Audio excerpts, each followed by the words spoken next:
So it's been a while since we did garden updates. Since everything's growing so well this spring, I want to kind of do like at least like a weekly update and see where we're at with everything, because I'm actually really proud of what we're able to grow this year. And this first row right here that you can see in front of me are hard-necked garlic varieties. I'm not sure of the exact varieties. I'll try to list them. So there's 4 varieties in this row. I know this one's called a music variety, and I'll list the company that we got them from. These ones seem to be doing the best, and they're already starting to grow their scapes. So what you do when the scape grows up, let it curl, and then you cut the scape off, and then all the energy, instead of making a flower, it goes to the bulb. So I'm really proud of these garlics. I didn't even think they would survive. Our chickens got to them like really early on. We were letting our chickens out and they kind of got into our garden and knocked everything over and kind of dug them up. Chrissy was able to fix it and salvage it, and every single garlic that we planted seems to be doing really well. So I'm excited to see like finally pull them up out of the ground. Think around mid-July is when you harvest them. So I'm really excited about these. You want to see some like homesteader garden reality. Look at this. This is just how messy everything got over the winter and early spring with us planting and having stuff in here from last year and like just doing the weeding. There is just stuff everywhere. And me and Christy usually aren't able to work on the garden at the same time. So it's like my stuff and then Christy's stuff. It's like we are kind of doing our own things in the garden this year, but it's all going to come together and be one cohesive, nice thing in the end. So right here is the garlic scape. It's growing up right out of the center, and this is what basically becomes the flower. I don't think it's like a true flower. I think what happens with hardneck garlic is similar to how the Egyptian walking onion makes little bulbs at the top. So it'll make little bulbs at the top, and then you can replant those bulbs if you allow it to grow. We are mostly looking to get cloves down at the base for eating and cooking and replanting. So we're not going to let these ones go to seed. We do have some more, I'll show you in a minute, on the outside of our fence that we're going to allow to go to seed, and then we're going to replant those little tiny seed garlics in the fall. And it's really hard to tell in a video. The garlic varieties closer to the camera are taller, greener, healthier. They have more leaves, and the further you go uphill, basically, the smaller they are. They all look healthy, but I don't know it because we did do 4 different varieties. I'm really not sure if this one is supposed to be the biggest or if it's just because our garden is kind of on a hill. But I'm super proud of it. Look at this garlic. Boom. So in this row, we have planted sugar snap peas, though they're just like the edible ones. Our son loves these right off the, like we come out here every day and look for the new ones that have grown, and we just eat them right off the vine. Is it beanstalk? Stalk vine. The main plant that we've planted here is tomatoes and peppers, but all throughout we've sprinkled radish seeds at the base, and in the front we did onion, and we already had some onion here last year. These are flowering. We're just gonna allow them to go to flower. The bees love it. They attract tons of bees. And then you can collect the seeds at the end of the season, so it's kind of a win-win. Most of the growth in this row, once the weather starts clearing up, will be tomatoes. At the very end, the upper side, on the taller section of this garden bed, we did plant some peppers. Let me just show you guys instead of hammering on. But these are great. These grow really, really fast, and the more you pick them, the more flowers they shoot out. So you can just keep fertilizing and they'll just keep producing. We had all of our tomatoes labeled, and yet again, another year of all the labels going missing, and it just didn't matter in the end. So we have tomatoes on half, and then you can see on the other half of the row, we do have peppers. I have been trying to pick off all the flowers and all of the suckers from the tomatoes because they're kind of too small right now. Like you can see right here, a little flower. I'm trying to pick those off just to allow the tomato more time to establish and for it to get more leaves on its stem to be able to support flowers. They're getting close though. I would say maybe another week and then I'll just let them flower. These are all radishes. They kind of work as like a living mulch, and me and my son planted these. I told him we were radish farmers, and he was super excited to help. And radish seeds are really cheap, and they kind of just grow wherever. So I wasn't too worried about him just dumping the entire bag in one spot. So he was stoked about that. But yeah, you can see right here we have another cluster of flowers. I'm just gonna pick it off just so this tiny little tomato can grow a little bit taller. Like these are only about a foot tall, and they've been in the ground for 2 weeks, so they're kind of just recovering and growing their root systems right now.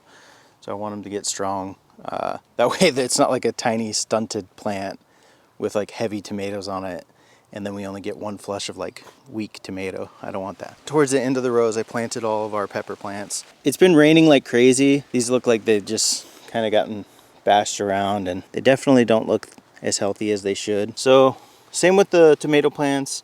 I'm just gonna try to pick off a bunch of the flowers. Peppers are notorious. They'll have 3 leaves and they just start to flower. It's like, hey little guy, you're getting ahead of yourself. Something different we did this year with our peppers was I planted them everywhere, like different rows, different garden beds. I planted some in like pots on our porch, and I kind of just want to see where they do the best for our property, because our property is really rainy. It's kind of in the shade a lot, and peppers need a lot of sun, and they're kind of finicky on how much water they get. Like these just are getting wrecked by the amount of rain we've had. So hopefully some of the other garden beds fare better. So right here in these bags, we have tomato plants, and they're doing really well. These have been in bags for about a month. And what I did was I started with the bag about this full, and I sprouted them in that much soil. And then when the leaves grew up above the bag, I piled more compost on top and then put the straw just for like a mulch. And they've already grown.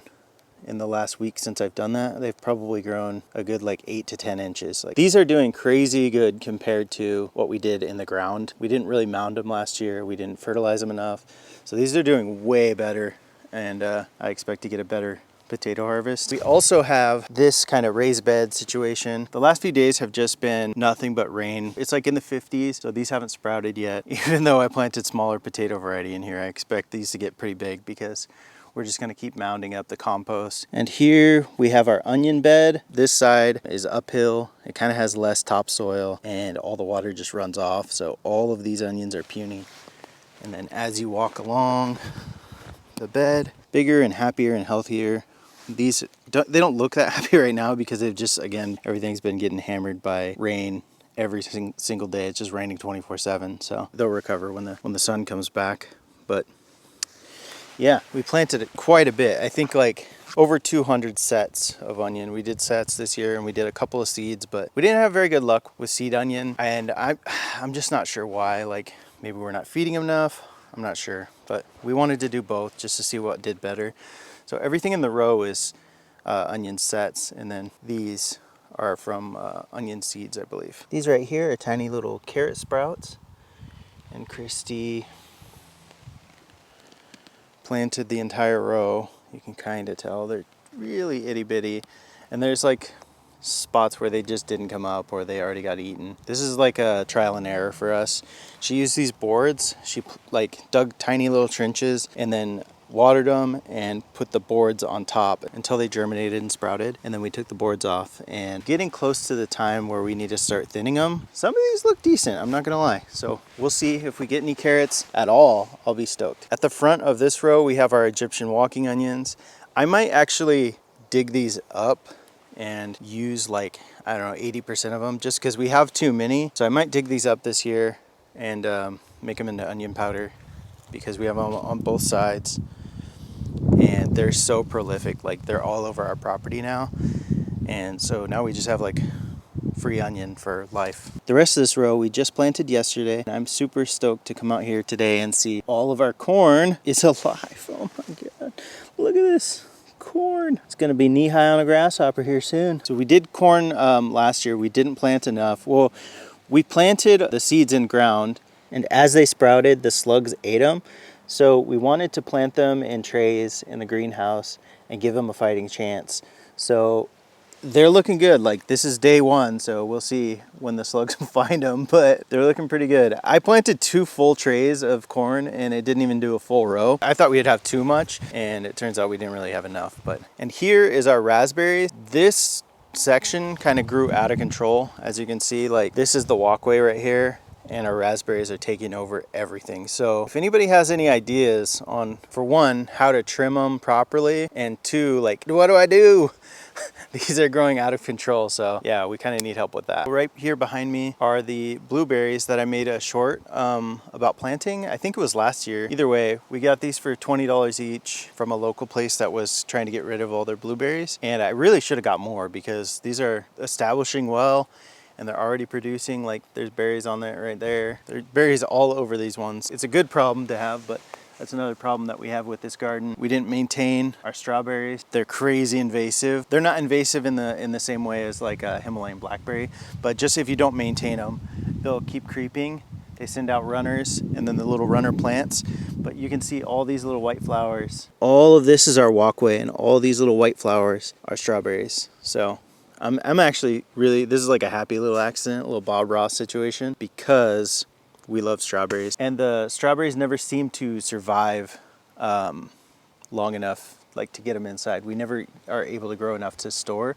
We just eat them in the garden. Like, there's only enough for us to like come out here and eat like a dozen a day, like, which is what our son does. He's just like munching strawberries. So I'm actually kind of excited about this. And this row right here, I'm just going row by row. Like, this is just impromptu, so I'm just going row by row. This row is nothing right now. Like, this is strawberries and weeds. That's kind of like the name of our garden right now. I don't know if this is sage or savory. Either way, it's like some sort of Italian herb, and this thing is doing awesome here. So I think I want to propagate this and plant it on another spot of our property just so we have even more of it, because this thing grew out of control. Our thyme's doing really well too. It was doing better last year, but we'll see when the weather warms up if it comes back, because last year it was huge. It was about double the size it is now. I'm not sure if this is either sage or savory too. When I smell it, it literally just smells like pizza. Like, it smells like spaghetti. I just got it in my nose. It smells like spaghetti or pizza to me. I can't place it. So it also might be oregano. Like, it kind of, this one's reminding me of oregano because of how prolific it is, and it's like starting to creep out of the beds. This is another one that I'm really enjoying, and we're gonna harvest a lot of this year and dry it out and make our own Italian seasoning. That's our strawberries and weeds row. And here, me and my son came out here and planted bush beans. Blue Lake, I think, is the variety, and one other variety. We planted bush beans like everywhere. We planted so many this year because we got like 2 or 3 plants total last year. So these are already starting to get eaten by slugs or bugs. So what I'm gonna do is come out maybe later this week and plant more in between, and just succession sow, like every like 2 or 3 weeks, sow beans. And down at the other end, we did zucchini squash and yellow squash, I believe. They're just starting to pop up right now. Like, we got some cute little guys. I'm actually surprised there's no slugs on these. Look at that, beautiful. They're getting their second set of leaves, which is, once everything gets its second set and third set of leaves, it's much less likely that the slugs are gonna completely decimate it. It's really when things are first popping up out of the ground and the plants are fresh and tender. This is when they're the most vulnerable. You can see right here. Here's evidence of one. Once they get to this stage and bigger, they're much less likely to get completely killed. So this is a good sign for us. These are another one that I'm going to succession sow when these ones do start getting a little bit sick or stop producing as much. We have more lined up. This is the next row over. These right here are beans that Christy sowed. I'm not sure what varieties. I think these are all bush varieties, but here's our problem right here. There's our guy. Yep. So once the beans outgrow this guy, they're kind of in the clear. Like, a lot of people say, get ducks, but ducks love this stuff too. So it's not really helpful for this specific problem we're having. We don't want to use Sluggo right now. I know a lot of people use it, but I just don't know enough about it. It can possibly like kill other types of bugs and worms, and we want to prevent that as much as possible. So one thing to note is I planted potatoes. I bought seed potatoes, like russet varieties, and I wanted to try the straw method. And I didn't know, this is the problem with like me doing my own garden projects on my time, and then when Christy gets a spare moment, she comes out here and does garden projects on her time. Our kid's 3 right now, and he's pretty destructive, so that's how it has to be if we want to have like a productive like chunk of time, like a productive hour. Otherwise, the whole time is like spent correcting and like trying to parent rather than actually like trying to garden. We've been doing our own projects. She planted the beans. I didn't know that. This was just a blank row before that. So I came out here and planted potatoes and put the straw over it. And she was, what the hell?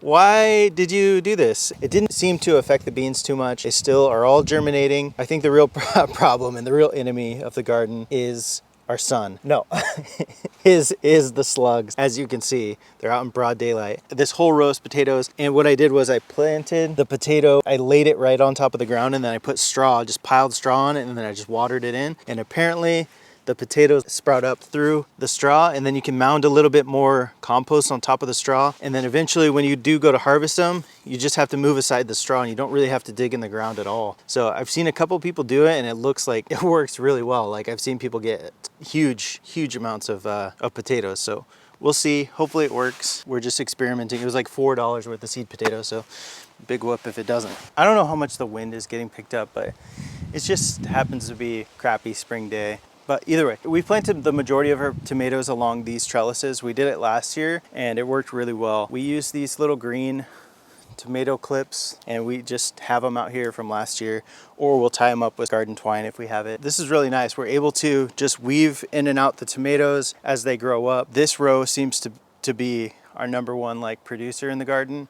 So I'm hoping that that is the case this year as well. What we're doing when we plant our tomato, we're digging out like a little bit of a hole. We're planting it right below the first set of leaves. Or if it's like a real leggy tomato, we're just tearing off like the sickly looking bottom leaves and we're planting a lot of the stem. Like I planted like over a foot of stem for these tomatoes. So what will happen is the tomatoes will just grow roots at every node, at every leaf point along the stem. So these are looking really healthy. That seemed to work really well for these.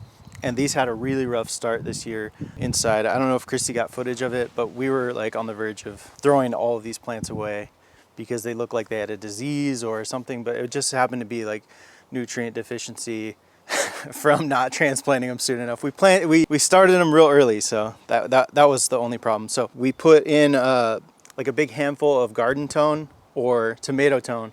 I think we used tomato tone for most of this, like a big handful of that, and then mound it up as far as the first set of leaves on the plant.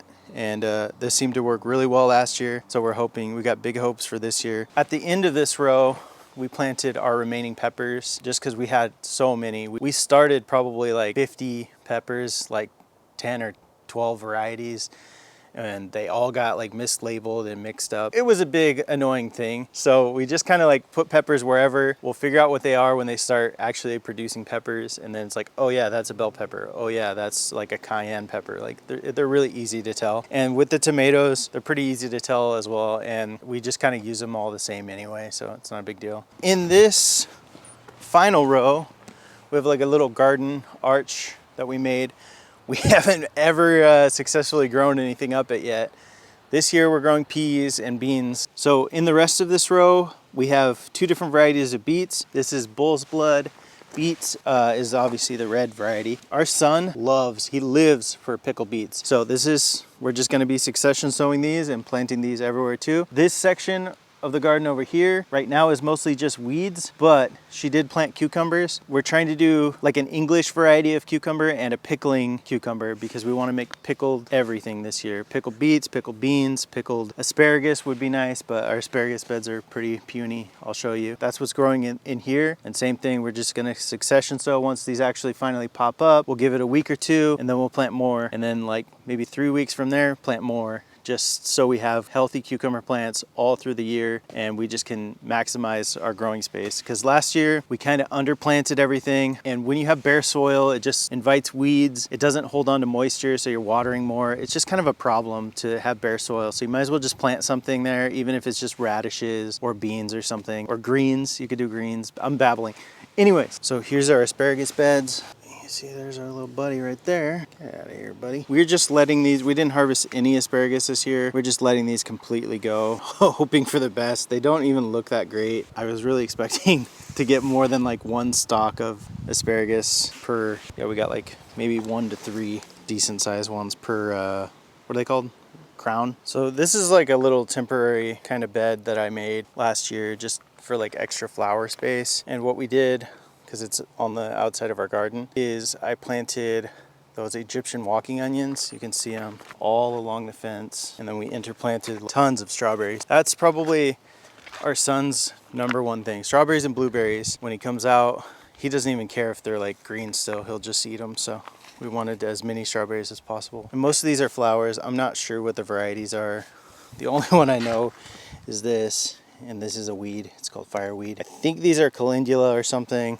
These are daisy, and these are also calendula. So we're just gonna have to wait and see until they start flowering, and then we'll know. But here's what I'm proud of. These are more garlic plants. Planted all of our brightest and best in the row inside of the garden. All the small puny cloves that come off of the bulbs from the seed garlic that I bought. It says you can just eat them if they're not big enough to plant. But what I did was I just planted them in a bed that I didn't really care too much about.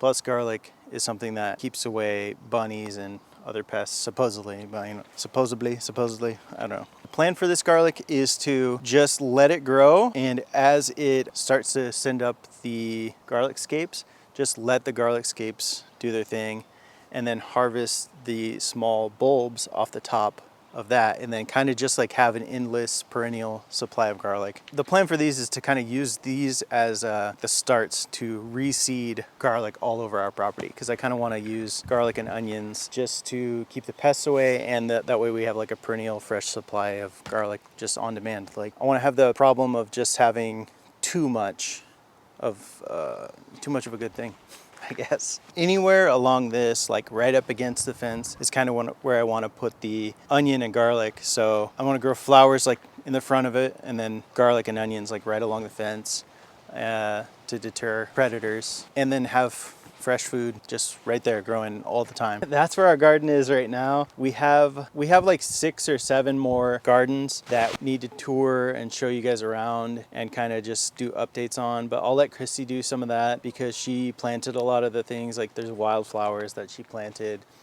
and some of the plants that went into the beds she did, and she knows a little bit more about them. So yeah, that's pretty much just how our garden's doing. It's not perfect, but it looks pretty good to me. Like, it looks much better than I thought it would by this time, surprisingly.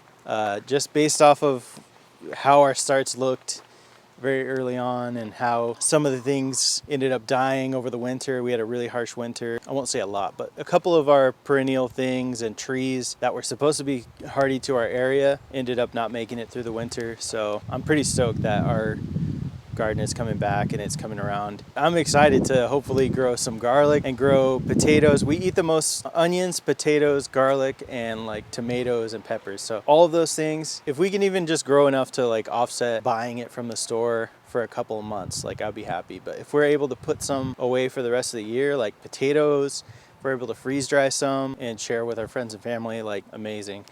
So that's the goal. We're gonna keep planting throughout the season. That's why I think I want to do weekly updates, because once things establish and their roots grow, like they really start going crazy, especially things like corn, pumpkins, which I didn't even show you guys, but we're doing a pumpkin patch. Like I said, Christy will show you around. Yeah, I want to keep you guys updated because I'm excited, and I'd like to garden along with you guys and maybe just share ideas back and forth. You guys can leave comments about things that you see in our videos that I'm doing wrong, or that maybe I could do a little bit better. Please teach us about slugs. How do we get rid of them without chemicals? Or is that really the only way, other than coming out with a flashlight at night and just like manually tossing slugs into the forest? Because that's our #1 right there. Slugs are crazy. What even eats them? Like, what's their predator? How can we draw in the slug predators? Like, we need info. Yeah, thanks for following along. Sorry we've been really inconsistent on this channel. Like, we've been pretty busy with just life stuff in general. We're in the process of trying to build another house on our property for Chrissy's sister and their family. It's been a crazy last few months, so bear with us. We're gonna try to update this channel at least once a week, maybe twice a week. We're gonna be doing a lot of planting, and we hope that you're growing with us, so bye. We do have daikon radish. I don't know, that doesn't matter. Shut up about the fucking radish. Shut up about the radish. So, it's,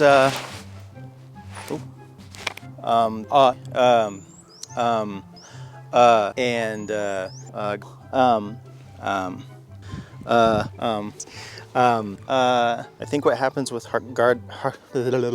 it's not great or it's not amazing, but it's way better than, I don't know what I'm saying.